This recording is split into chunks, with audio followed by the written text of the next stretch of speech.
नमस्कार दोस्तों, मैं हूं जिग्नेश परमार और आप सबका स्वागत करता हूं मेरे इस चैनल निवेश ज्ञान में। दोस्तों, आज इस वीडियो में हम बात करने वाला है पीजीआईएम इंडिया म्यूचुअल फंड के द्वारा लॉन्च किए गए अपने नए NFO PGIM India balance advantage fund के बारे में। दोस्तों, ये एनएफओ ओपन हुआ है 15 जनवरी 2021 को और ये क्लोज होने वाला है 29 जनवरी 2021 को। तो हमेशा की तरह मैं आपको बताऊंगा इस एनएफओ के बारे में अच्छे से जानकारी लेने के लिए आपको इस वीडियो को अंत तक देखना बेहद ज़रूरी है। अगर आपको ये वीडियो पसंद आए तो लाइक करें, कमेंट करें, शेयर करें और अगर अभी तक आपने इस चैनल को सब्सक्राइब नहीं किया है तो जल्द से जल्द सब्सक्राइब करें।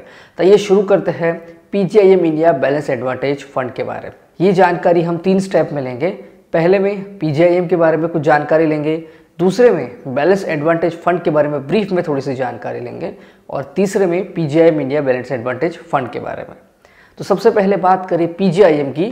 पीजीआईएम का फुल फॉर्म है प्रूडेंशियल ग्लोबल इन्वेस्टमेंट मैनेजर, कि एक one of the top 10 investment manager है जिसका AUM है 1.4 ट्रिलियन $, और वो सारे एसेट क्लास को मैनेज करता है जैसे कि equity, fixed income, real estate etcetera. 16 देशों में इसकी प्रेजेंस है और 13,000 से ज्यादा इन्वेस्टमेंट प्रोफेशनल्स उस पर काम करते हैं। और पीजीआईएम भारत में पीजीआईएम इंडिया म्यूचुअल फंड के नाम से एक्टिव है। करीब 27 शहरों में इसकी प्रेजेंस है और भारत में करीब 19 ओपन एंडेड इक्विटी फंड्स को मैनेज करता है। इस फील्ड में काफी रीच एक्सपीरियंस है और उसकी काफी अच्छी एक्सपर्टीज भी है। दोस्तों, ये थी जानकारी पीजीआईएम इंडिया म्यूचुअल फंड के बारे में। अब हमें जानना है बैलेंस एडवांटेज फंड के बारे में और साथ में बैलेंस एडवांटेज फंड और बैलेंस फंड में क्या डिफरेंस है ये मैं आपको बताने वाला हूं। दोस्तों, बैलेंस एडवांटेज फंड में मार्केट की परिस्थितियों के आधार पर उसका जो इक्विटी का एलोकेशन होता है उसे 30% से लेके 80% के बीच में ऑल्टर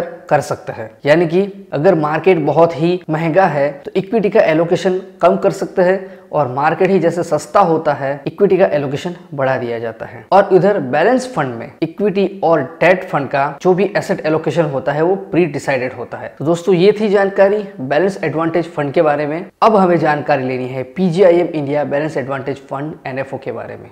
दोस्तों, यहाँ पर PGIM India balance advantage fund की जानकारी हम 3 स्टेप में लेंगे। पहले स्टेप में इस स्कीम के फंड फीचर्स के बारे में, दूसरे स्टेप में इसके स्टॉक सिलेक्शन प्रोसेस, तीसरे स्टेप में PGIM India smart SIP facility के बारे में जानकारी लेने वाले हैं। तो दोस्तों, शुरुआत करते हैं फंड फीचर्स के साथ। इसका बेंचमार्क है CRISIL hybrid 50-50 moderate index. Investment objective है कि इक्विटी और डेट में एसेट एलोकेशन करके एक अच्छा सा कैपिटल एप्रिसिएशन जनरेट करना। टाइप ऑफ स्कीम है open ended dynamic asset allocation fund. इसके अंदर प्लान्स अवेलेबल है, रेगुलर एंड डायरेक्ट दोनों प्लान। तो दोस्तों, बात करें एग्जिट लोड की कि आपके पास 10% यूनिट्स ऐसे हैं जिसे आप 90 दिन से पहले स्विच या तो रिडीम कर सकते हैं। अगर 10% से ज्यादा कोई भी यूनिट अगर आपने 90 दिन के पहले स्विच या रिडीम किया तो आपको 0.5% का एग्जिट लोड एप्लीकेबल होगा। याद रखना, 90 दिन और 10% यूनिट्स रिडीम या स्विच कर सकते हैं, लेकिन उससे ज्यादा नहीं कर सकते 90 दिन के अंदर। और 90 दिन के बाद आप किसी भी प्रकार का रिडीम या स्विच करेंगे तो आपको कोई भी एग्जिट लोड एप्लीकेबल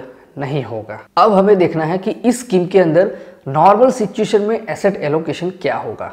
दोस्तों, नॉर्मल सिचुएशन में इक्विटी और इक्विटी रिलेटेड इंस्ट्रूमेंट का जो एसेट एलोकेशन होगा वो मिनिमम 65% से लेके मैक्सिमम 100% तक हो सकता है, जिसका रिस्क है मीडियम टू हाई। और डेट और मनी मार्केट इंस्ट्रूमेंट्स का जो एलोकेशन है वो 0 से लेके 35% के बीच में हो सकता है, जिसकी रिस्क प्रोफाइल है low risk to medium risk. अब हमें देखना है कि ये स्कीम कहां पर इन्वेस्ट करेगी। यहाँ पर आप बाजू में आपको जो भी पॉइंट्स दिख रहे हैं वहां पर ये स्कीम इन्वेस्टमेंट करने वाली है। इस स्कीम का $50 मिलियन का इन्वेस्टमेंट है वो ओवरसीज इक्विटी में हो सकता है। अब हमें बात करनी है इस स्कीम की इन्वेस्टमेंट स्ट्रेटेजी के बारे में।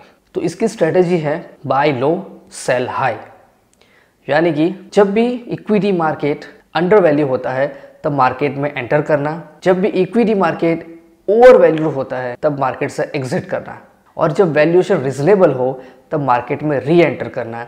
यह है इसकी इन्वेस्टमेंट स्ट्रेटेजी। दोस्तों, अब इस टेबल को ध्यान से देखिए। पी रेशियो के आधार पर इक्विटी का एलोकेशन कितने परसेंटेज हो सकता है ये इस टेबल में आपको दिखाया है। जैसे कि पी अगर 40% से ज्यादा होगा, इक्विटी का एलोकेशन 30% जितना हो सकता है, और पी अगर 0% के नीचे होगा तो इक्विटी का एलोकेशन 100% हो सकता है। अब यहाँ पर जो टेबल दिखाया है उसे ध्यान से देखिए।